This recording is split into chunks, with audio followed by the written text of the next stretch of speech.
this is the classic. No one can say anything about Marcus tonight game, right? Like, it's like, what is there to complain about, man? Especially those stops in transition, showing the rookie like, hey, you got to work a little harder around these parts, man. You know, I think that's the kind of approach that no one complains when they see that side of Marcus. And then offensively, you know, he wasn't as demonstrative as he has to be, or sometimes feels like he has to be. But you got that nice balance tonight, I thought. Well, here's the thing. I mean, he made shots. I mean, after a really slow start, he missed, I think, his first 5, something like that. And he got into a nice flow, knocking down shots. But here's to me, the best stat line he had all night. 6 assists, 0 turnovers. Mm-hmm. That is exactly to the T what you're looking for him. 10 to 12 points, lots of turnovers, very few assists, or excuse me, lots of assists, very few turnovers. Yeah. Talking about Schroeder? Right. I had a Schroeder moment there. My bad. Talking about Schroeder, my man. My guy Schroeder. Schroeder's like, what's up? I'm talking about. Yeah. You say my name? That's what you need from Marcus. You need him to just be that reliable facilitator and be a reliable receiver. I mean, as Josue, as you pointed out earlier, I mean, that pass that Tatum made to him, that's a tough shot to make. Yeah. I mean, Tatum was going one way, passes not looking to in the other direction, and you got to be ready for that. And you're on the block, and that was a really good play. And he was Marcus surrounded by defenders. Yeah. And I thought Marcus, the one thing he did that was I thought really impressive was I thought he got better as the game went on. Like at first, it seemed like he was just stacking shots, taking shots that weren't really any kind of flow, and then he just kind of worked his way into knocking down shots, getting other guys involved, making the hockey assist from time to time, just doing the things that he absolutely has to do for them to be competitive. Because they can't win if they can't compete, and they got to compete first. And Marcus, I thought, did a good job of doing his role and helping them compete. And, you know, he takes a lot of heat from a lot of people in Boston. But one thing people never really question is his effort and his intensity out there. I mean, you can question the shot selection or the decision-making sometimes. But on a night like tonight, like you said, Sherrod, that's like every number here is like a sweet spot for him, right? I mean, the points, the field goal attempts, 6 assists, 3 steals, 0 turnovers, which, might be the most important one of all when you're talking about a starting guard. And not, letting the sort of like that's kind of how it looks like he let the game sort of come to him a little bit, not trying to be the hero. And maybe it's because they didn't, like I said, they did it with defense tonight. They kept they opened up a lead and they kept the Raptors away. They didn't need hero ball at any point in this game. They needed just execution on both ends of the court and just sort of like maintain this, little distance from them. So it was, it was their game to it would have taken just complete brain farts, to change the pace of where they were going on this game. So, and that, Marcus Smart, credit to him. I mean, he that's what being a starting point guard, starting caliber guard is all about: setting the pace, keeping your guys in check, and just playing smart basketball. Yeah. A part of me just feels like Marcus was going into this one like, so I know no one's named captain, but we know I'm the unofficial captain, though, right? Like, I got that title back, right, guys?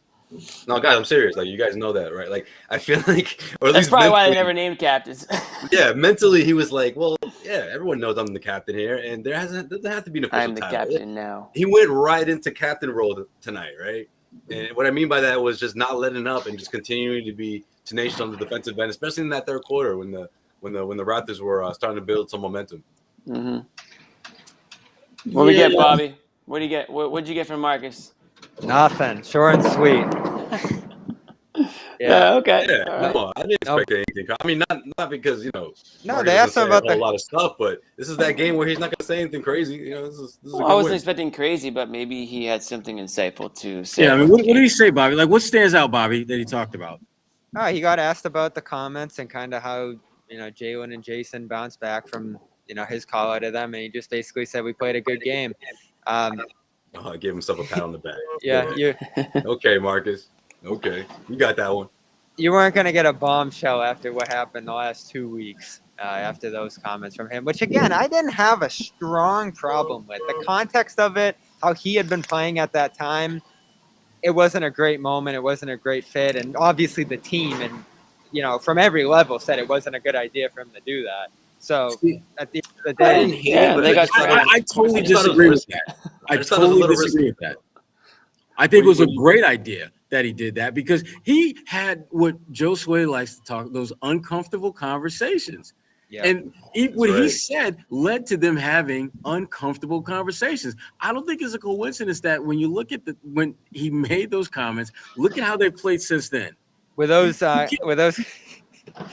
conversations productive or even all that beneficial?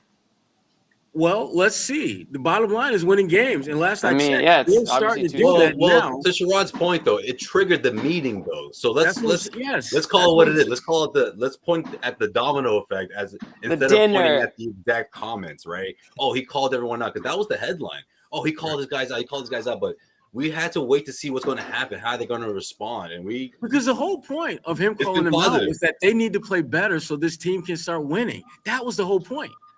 That was the point. But there was that risk think- that it may not have been received well, and people may respond the other way. But you know what? Don't matter.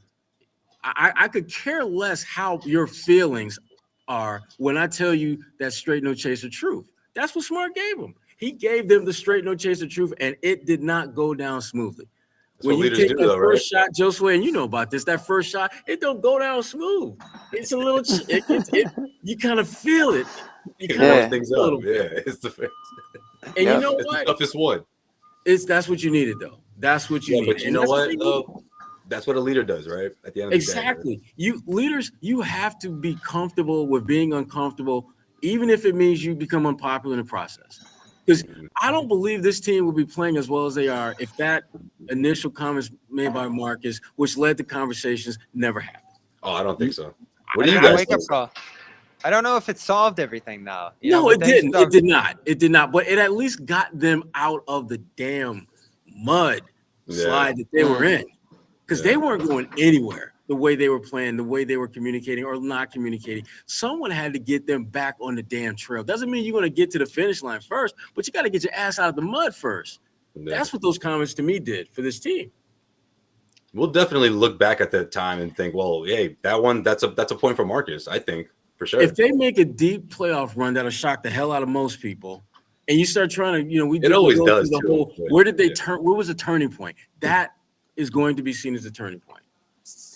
That'll be one. I just find it hard to believe that they haven't had like these types of conversations. I mean, these guys aren't new guys. On blast like that, though, Jimmy.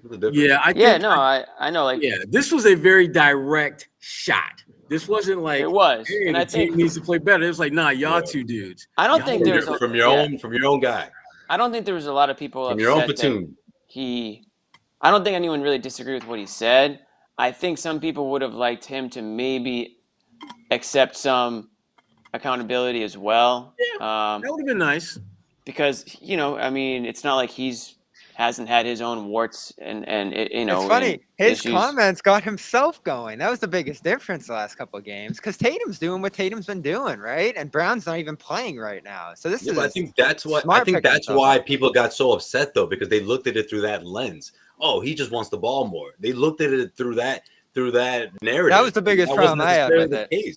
I never saw it as, oh, Marcus is complaining because he's not getting the ball enough. No, he said I'm stuck in the corner. He was talking about an offense as well. I know, but it's almost like in my mind, it was metaphorically speaking, and everyone thought he meant literal. Like, oh, he's in the corner waiting for the ball. Like, I took it as the metaphor. That was just me. You took it as a metaphor. Josue's going into metaphors over here.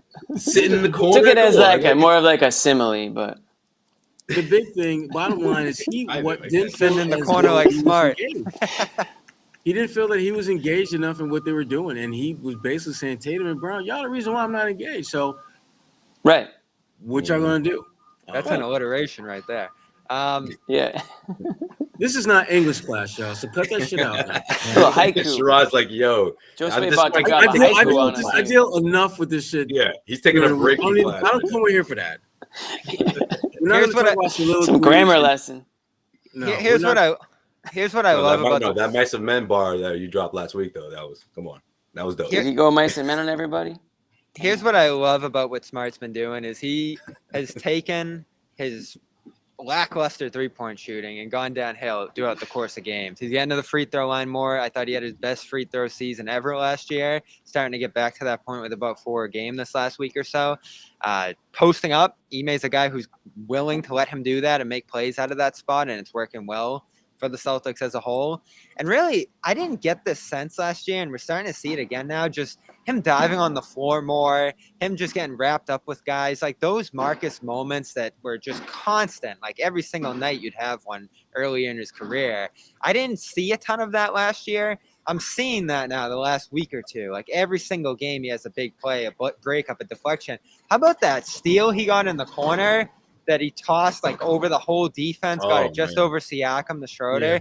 That's like a vintage smart play. I mean, he's just been awesome, I thought. And, you know, if he shoots 30 to 35% from three, all of a sudden he's the normal smart, everything we've expected the last couple of years. So he's really not that far off from what he's done in the past to help this team. But, man, it was bad the first couple of weeks. And that was my problem, Josue. 0 assists that night, not playing well at all. Yeah. Not doing all that much to get the offense going himself. The context of it wasn't great, and I think that's why the Jays saw it and just kind of rolled their eyes. Yeah, but I feel like going into this, though, a lot of the Marcus Smart naysayers, they didn't give him a chance because they were like, okay, we want you to shoot less and shoot at a higher percentage. It's like, well, that's not going to work. Like, especially with the way this offense works through Tatum and Brown. I mean, I never expected him to all of a sudden become a 44% shooter from behind the arc, you know, like that's just not, I don't think he's never going to do that. He's never even going to push 40. So I feel like he never stood a chance in the sense of people looking at what he's going to do offensively, pure from out of, you know, his attempts and his shooting percentages. No, I mean, the bottom line with him and really with a lot of the guys not named Tatum, not named Brown, is figure out how to make an impact. Figure out what you need to do to make an impact. That doesn't mean you're going to be perfect. In fact, you're not perfect. We all know that. Y'all got lots of freaking flaws, if we keep it honest. But that doesn't mean you are a bad player. That doesn't mean you can help this team win. That's where this team, I think, is starting to slowly but surely gel. Figuring out not just what their roles are, but what is your role in winning games. Because just because you've got a certain role that you want to play and you're good at it, doesn't mean it's going to help me win some damn games. What can you do that's going to help me win games? And they're starting to get an understanding of what that means. And I give Ime credit. I mean, he is not flinched at all in his approach to dealing with them. He is bringing that straight, no chaser truth every day.